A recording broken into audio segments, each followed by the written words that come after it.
Hello दोस्तों, स्वागत है आप सभी मित्रों का आपके अपने यूट्यूब चैनल प्रूफकर पर। दोस्तों, यहाँ पर हम आपके लिए लाए हैं कंप्यूटर के बहुत ही महत्वपूर्ण प्रश्न, अति लघुत्तरीय प्रश्न, जो कि राजन सीरीज से होंगे। यानी राजन सीरीज तो सभी लोग जानते होंगे। इसी सीरीज से हम आपको ये क्वेश्चन बताने वाले हैं। सारे प्रश्न इंपॉर्टेंट हैं, आप लोग पूरे वीडियो में रहिएगा। अगर चैनल पर पहली बार हैं तो सब्सक्राइब जरूर करिएगा। चलिए स्टार्ट करते हैं। सबसे पहला प्रश्न दिया गया है, एनिमेशन से आप क्या समझते हैं। एनिमेशन से आप क्या समझते हैं, अगर ये प्रश्न आ जाता है तो देखो आप क्या लिखेंगे।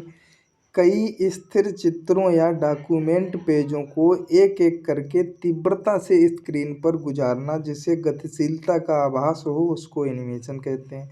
जैसे मान लो आप वीडियो बनाते हो फोटो वाले, उसमें क्या होता है, ये पहले फ़ोटो लगा दी, दूसरे नंबर पे लगा दी, तीसरे नंबर पे, फिर फ़ोटो वीडियो जब चलता है तो पहले ये आई, फिर ये आई, फिर ये। तो इसको हम क्या कहते हैं, इसको कहते हैं एनिमेशन के प्रयोग से हम लोग किसी वीडियो को, किसी डॉक्यूमेंट पेज को, किसी चित्र को बनाते हैं, है ना।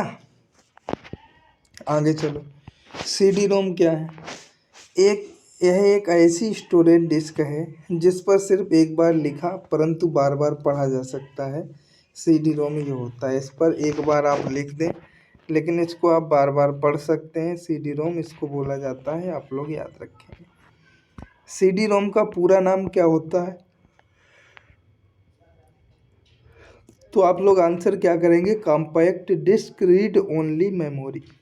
क्या आंसर करेंगे, compact disc read only memory आप आंसर करेंगे। ये सीडी रोम का पूरा नाम होता है। डीवीडी का पूरा नाम, पहले डीवीडी चला करती थी, सभी लोग जानते हैं। डीवीडी जो टीवी में लगाई जाती थी, जिसमें हम लोग कैसेट का प्रयोग करते थे, वही डीवीडी। तो इसको बोलते हैं डिजिटल वर्सेटाइल डिस्क या डिजिटल वीडियो डिस्क, है ना। डीवीडी को। डेस्कटॉप क्या होता है, डेस्कटॉप कंप्यूटर स्क्रीन होता है जो कंप्यूटर के चालू करने के पश्चात दिखाई देता है। यानी आपने देखा होगा कंप्यूटर में एक सीपीयू रहता होगा, एक डेस्कटॉप रहता होगा, है ना। तो जो डेस्कटॉप होता है उसमें क्या होता है, सारी चीज़ें हमको दिखाई देती है इस कंप्यूटर केबल के माध्यम से, ठीक है। तो ये कंप्यूटर आपका होता है, बटन आपने दबाई, इस डेस्कटॉप पे सारी चीज़ें शो हो जाती हैं। आगे चलो, डीटीपी का पूरा नाम क्या होता है, आपको डीटीपी बतानी है तो डेस्कटॉप पब्लिशिंग। डीटीपी क्या होता है, डेस्कटॉप पब्लिशिंग। डीटीपी से आप समझते क्या हैं भाई, डीटीपी एक एप्लीकेशन सॉफ्टवेयर होता है जो डॉक्यूमेंट को पब्लिश करने के लिए प्रयोग किया जाता है। याद रखना, एक एप्लीकेशन सॉफ्टवेयर है जो डॉक्यूमेंट को पब्लिश करने के लिए प्रयोग किया जाता है। हाइपरलिंक की अगर हम लोग बात करते हैं तो देखो हाइपरलिंक क्या होता है, आप लोगों ने देखा होगा कई पीडीएफ वगैरह में लिखा रहता है टेलीग्राम, आगे कुछ ग्रीन कलर में या कुछ लिखा रहता है, जैसे ही आप, या टेलीग्राम ही लिखा होता है, जैसे ही आप टेलीग्राम पे क्लिक करते हैं ग्रुप ज्वाइन हो जाता है। व्हाट्सएप लिखा रहता है, वेबसाइट लिखी रहती है, तो वही जो किसी पीडीएफ या किसी पेज में जो लिंक लगी रहती है उसी को बोला जाता है हाइपरलिंक। क्या बोला जाता है, हाइपरलिंक। इसको पढ़ लीजिए, किसी पेज या दस्तावेज को उसी अथवा किसी अन्य दस्तावेज से जोड़ना हाइपरलिंक कहलाता है। इंटरनेट पर भेजे जाने वाले अपशब्द को हम क्या कहते हैं, तो इसको फ्लेम कहते हैं। HTML का पूरा नाम क्या होता है, हाइपर टेक्स्ट मार्कअप लैंग्वेज, यानी हाइपर, यहाँ पर AMT लिख गया है लेकिन HTML होता है, हाइपर टेक्स्ट मार्कअप लैंग्वेज, है ना। जहाँ पर ये M लिखा है वहाँ पर HTML होना चाहिए था, hyper text HTML markup language.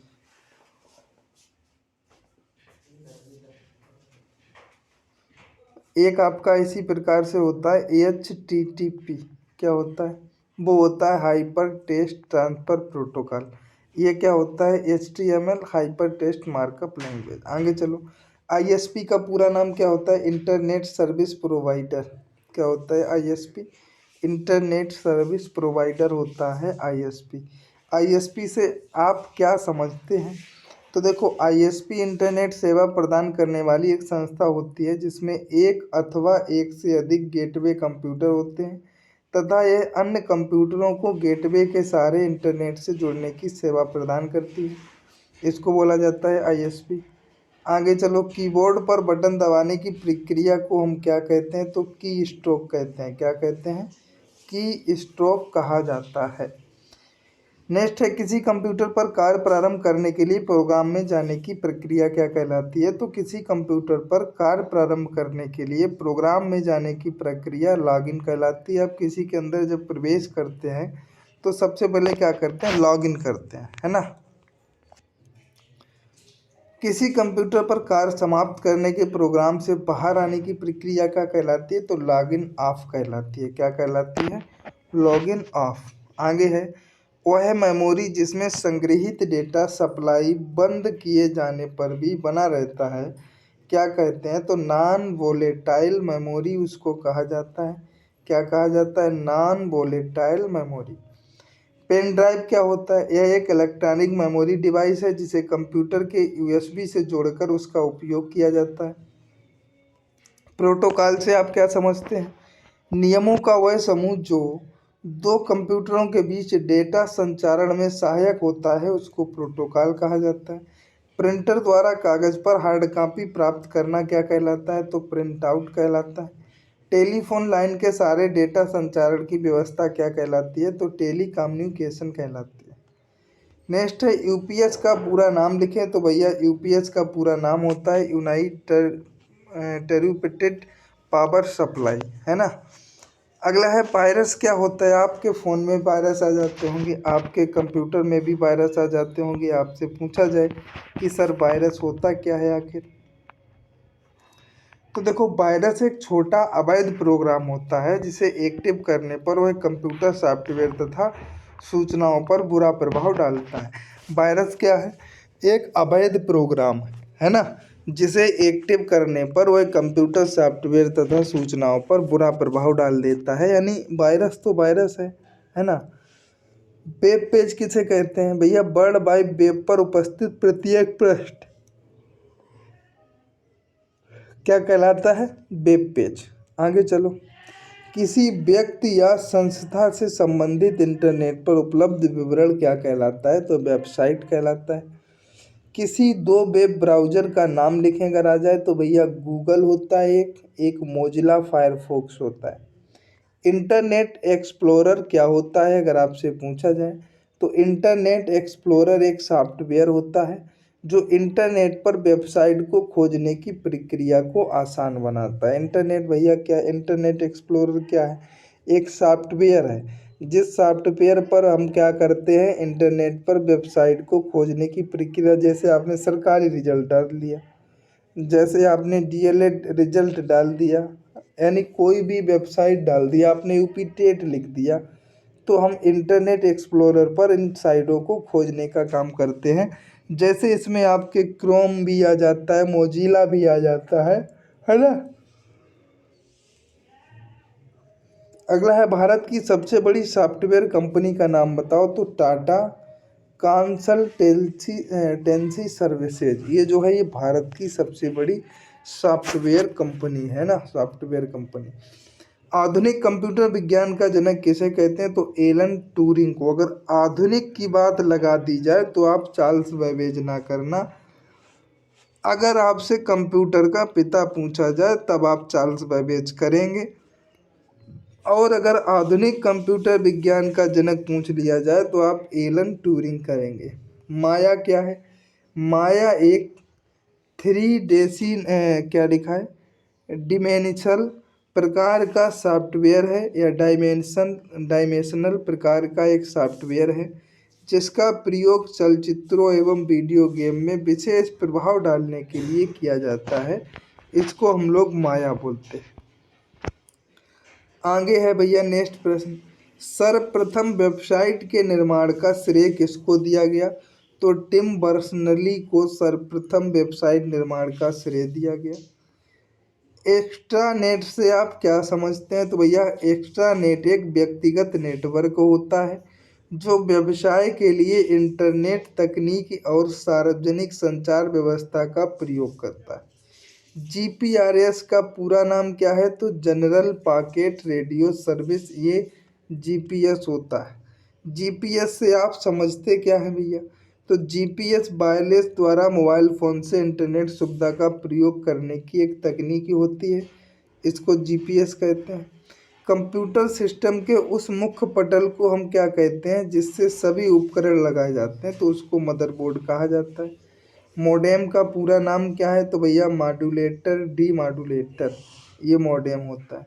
Modem से आप क्या समझते हैं, तो भैया मोडेम एक इलेक्ट्रॉनिक उपकरण होता है जो डिजिटल संकेतों को एनालॉग में तथा प्राप्त एनालॉग संकेतों को डिजिटल संकेतों में बदलने का कार्य करता है, उसको हम लोग मोडेम कहते हैं।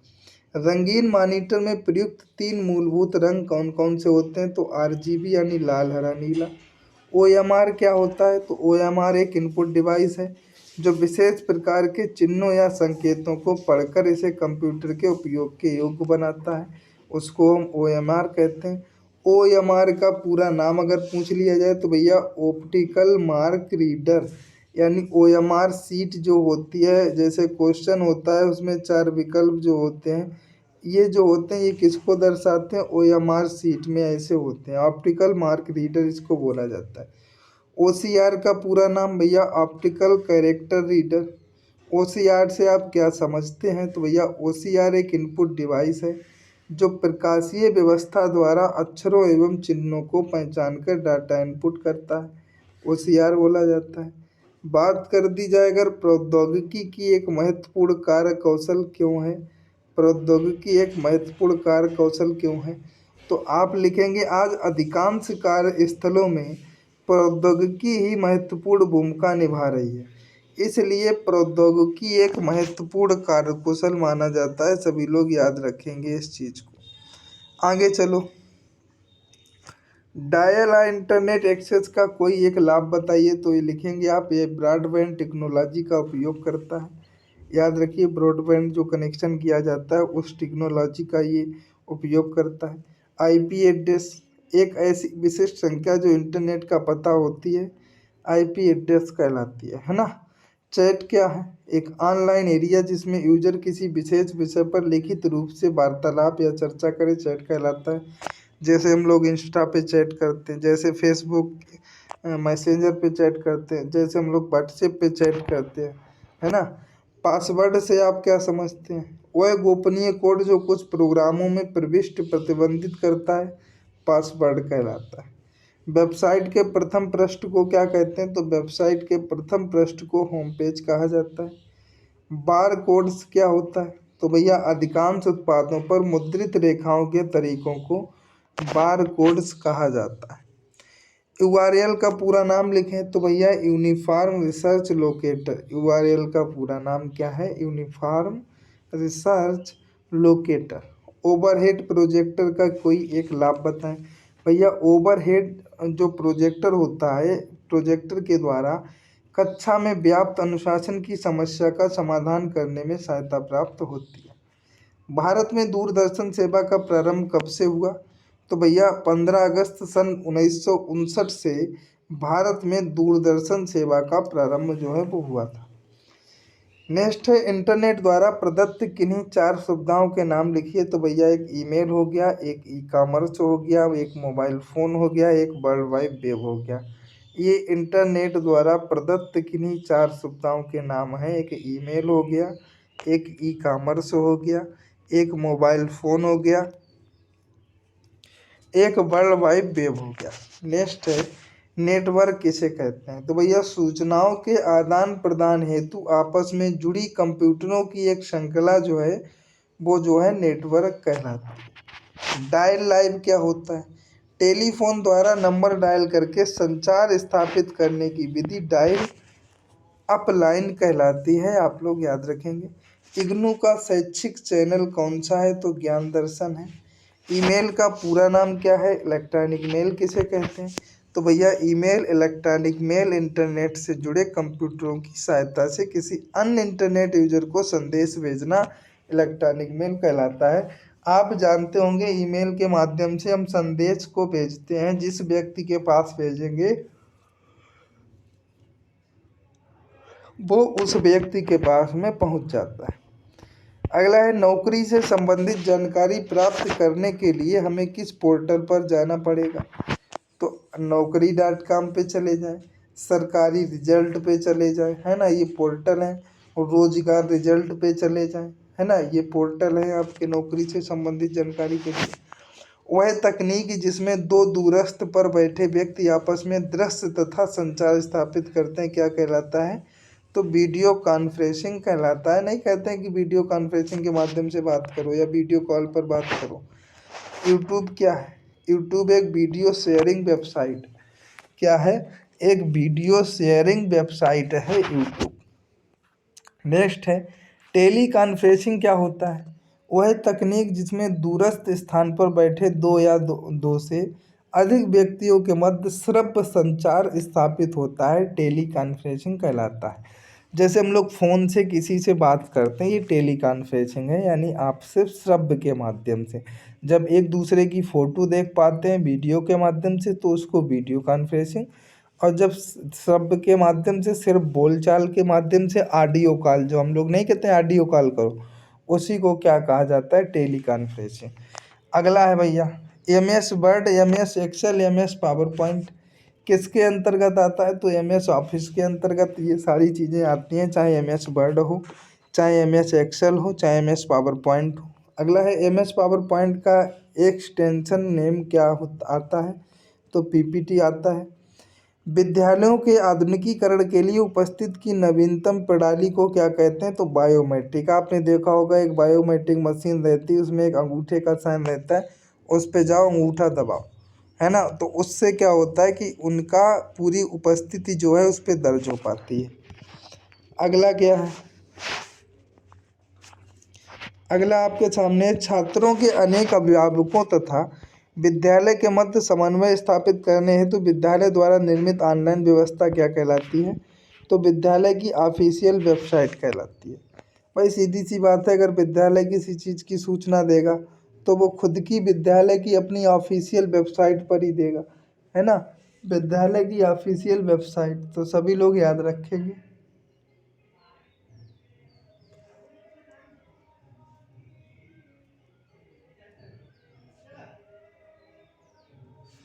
अगला आपके सामने है किसी विशेष अवसर पर अपने संबंधी को ऑनलाइन बधाई पत्र भेजने हेतु किसी एक वेबसाइट का नाम? 123greeting.com। विकिपीडिया की स्थापना किसने की भैया? जिमी वेल्स के द्वारा विकिपीडिया की स्थापना की गई। गूगल क्या है? गूगल एक सर्चिंग इंजन होता है। गूगल में हम वांछित शब्दों को डालकर उसके बारे में समुचित जानकारी प्राप्त करते हैं। गूगल क्या है? एक सर्च इंजन है। अगला है प्रेजेंटेशन क्या है? अपने दस्तावेजों या फाइलों का प्रस्तुतिकरण करना ही प्रेजेंटेशन कहलाता है। वीडियो कॉन्फ्रेंसिंग क्या है? वीडियो कॉन्फ्रेंसिंग एक दो तरफा प्रणाली है जिसमें दोनों तरफ ग्रहण एवं प्रेषित करने की तकनीकी होती है। नेक्स्ट है वीडियो कॉन्फ्रेंसिंग के कोई दो लाभ बताओ। वीडियो कॉन्फ्रेंसिंग प्रत्यक्ष शिक्षण की तरह ही लाभकारी साधन है। दूरस्थ शिक्षा के लिए यह एक साधन बहुत उपयुक्त है, याद रखेंगे। नेक्स्ट है दूरदर्शन द्वारा प्रसारित शैक्षणिक कार्यक्रम कौन कौन है? तो इग्नू के कार्यक्रम, सामाजिक वानिकी कार्यक्रम, युवाओं हेतु दहलीज कार्यक्रम, ज्ञान दर्शन के अंतर्गत विभिन्न संस्था के कार्यक्रम, ये सारे कार्यक्रम होते हैं। नेक्स्ट है पाठ्यक्रम के प्रस्तुतिकरण के अंतर्गत दृश्य सामग्री का उदाहरण बताइए। तो एक पोस्टर होता है, एक मॉडल पेपर होता है, एक स्लाइड होता है। अगला है पाठ्य वस्तु के प्रस्तुतिकरण के अंतर्गत श्रव्य सामग्री का उदाहरण बताइए। तो रेडियो तथा टेप रिकॉर्डर होता है। अगला है पाठ्य वस्तु के प्रस्तुतिकरण हेतु श्रव्य दृश्य सामग्री कौन कौन है? तो टेलीविज़न एवं कंप्यूटर है। शॉर्ट वेव मीडिया वेव का प्रसारण किस माध्यम से होता है? तो रेडियो के द्वारा होता है। नेक्स्ट है शिक्षा तकनीकी केंद्र की स्थापना किसने की? तो SCERT नई दिल्ली शिक्षा तकनीकी केंद्र की स्थापना थी, है ना। अगला है शैक्षिक प्रौद्योगिकी शब्द का प्रयोग किसने किया? तो इंग्लैंड के ब्राइन मोर जेम जोन्स ने शैक्षिक प्रौद्योगिकी शब्द का प्रयोग किया था। नेक्स्ट है प्रोग्राम्ड लर्निंग पद्धति का विकास किसने किया? तो BF स्किनर ने प्रोग्राम लर्निंग पद्धति का विकास किया। नेक्स्ट है शिक्षण मशीन का प्रयोग किसने किया? तो शिक्षण मशीन का प्रयोग सिडनी प्रेसी नामक वैज्ञानिक ने किया था। अगला है उन विद्वानों के नाम बताइए जिन्होंने 20वीं सदी में शिक्षा के यंत्रीकरण में योगदान दिया था। तो लुम्सडेन है, ग्लेसर आदि विद्वानों ने 20वीं सदी में शिक्षा के यंत्रीकरण में योगदान जो है वो दिया था। अगला है भारत में शैक्षिक प्रौद्योगिकी के विकास के लिए कौन सी संस्था कार्यरत है। तो NCERT उच्च शिक्षा संस्थान मेरठ बड़ौदा याद रखेंगे।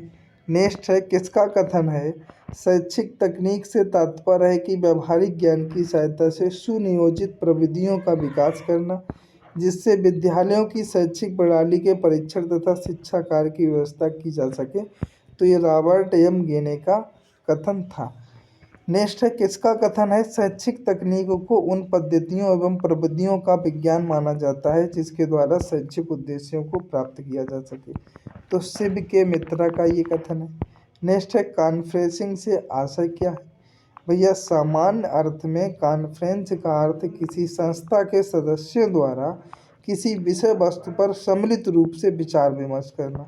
कॉन्फ्रेंस के द्वारा शिक्षा के ज्ञानात्मक भावात्मक एवं विचारात्मक उद्देश्यों को प्राप्त करना। आपने देखा होगा मोदी जी योगी जी थे जब कॉन्फ्रेंसिंग करते हैं तो कई लोग लोकसभा में विधानसभा के लोगों से वीडियो कॉन्फ्रेंसिंग करते हैं ना। तो एक दूसरे के विचार एक दूसरे के भावात्मक ज्ञानात्मक ये सारे उद्देश्य एक दूसरे को आपस में प्राप्त होते हैं। टेली कॉन्फ्रेंसिंग टेलीविजन द्वारा बैठक अथवा गोष्ठियों का आयोजन करना टेली कॉन्फ्रेंसिंग कहलाता है। प्रोग्राम इंटरेक्शन को सर्वप्रथम किसने विकसित किया। तो सिडनी एल क्रेसी के द्वारा। शिक्षा में उपयोगी किन्हीं 4 माध्यमों के नाम अगर आ जाए तो भैया एक माध्यम रेडियो भी है, एक माध्यम टेलीविज़न भी है, एक माध्यम माइक्रोस्कोप भी है, एक टेप रिकॉर्डर। नेक्स्ट है खेल रचनात्मक क्रियाओं की व्यापक अभिव्यक्ति है किसका कथन है। तो टीपी नन का ये कथन है। अगला है खेल कुछ मूल प्रवृत्ति जन्य क्रियाओं को करने की प्रवृत्ति है ये कथन है थॉमसन का। अनुबोधन किसे कहते हैं। छात्र किसी फ्रेम को पढ़कर शुद्ध उत्तर देने में समर्थ नहीं होते हैं। ऐसी स्थिति में छात्र से सही उत्तर निकलवाने हेतु उद्दीपकों का सहारा लेते हैं। इसे कहा जाता है अनुबोधन। ठीक है, जब छात्र जो है किसी चीज़ को पढ़ करके शुद्ध उत्तर देने में समर्थ ना हो ऐसी स्थिति में छात्रों से सही उत्तर जानने के लिए हम लोग उद्दीपकों का सहारा लेते हैं, उसी को अनुबोधन कहा जाता है। अनुक्रिया जब कोई छात्र पूछे गए प्रश्नों को समझकर उसका उत्तर अपनी उत्तर पुस्तिका में लिखता है उसे अनुबोधन कहते हैं या अनुक्रिया कहते हैं। सीडी का पूरा नाम होता है भैया कॉम्पैक्ट डिस्क। क्या होता है कॉम्पैक्ट डिस्क। रोम का पूरा नाम होता है रीड ओनली मेमोरी। प्रौद्योगिकी से आप क्या समझते हैं भाई। प्रौद्योगिकी विज्ञान की व्यावहारिक व प्रायोगिक विधि है। संचार प्रौद्योगिकी कितने प्रकार की होती है। तो भैया 5 प्रकार की। नंबर 1 मौखिक अभिव्यक्ति, नंबर 2 मुद्रित प्रणाली, नंबर 3 रेडियो प्रसारण, number 4 Doordarshan, number 5 internet. Next है संचार प्रौद्योगिकी से आप समझते क्या है। भाई सूचनाओं का तीव्र गति से एकत्रीकरण प्रस्तुतिकरण व्यवस्थापन संचरण तथा प्रसारण करने वाली तकनीक जो है वो संचार प्रौद्योगिकी कहलाती है। नेक्स्ट है मौखिक अभिव्यक्ति के 2 साधन, एक लाउड स्पीकर एक मोबाइल। कंप्यूटर का आविष्कार वही चार्ल्स बेबेज ने, इन्हीं को पिता कहा जाता है। संचार किसे कहते हैं भाई। संचार से तात्पर्य अपने विचारों को पत्र टेलीफोन आदि माध्यमों से दूसरों तक पहुंचाना ही संचार कहलाता है। मान लो आप अपने कोई तथ्य हैं अपने कोई विचार हैं उनको दूसरे तक पहुंचाना चाहते हैं टेलीफोन के माध्यम से पत्र के माध्यम से तो इसको संचार कहेंगे। तो दोस्तों आज के ये 100 प्रश्न थे कंप्यूटर के। आपको कैसे लगे एक बार अवश्य बताएं और अगर अच्छे लगे हों तो चैनल को सब्सक्राइब करके करे बिना मत जाएं और लाइक करें वीडियो को। मिलते हैं नेक्स्ट वीडियो में, तब तक के लिए सभी को जय हिंद, वंदे मातरम, थैंक यू।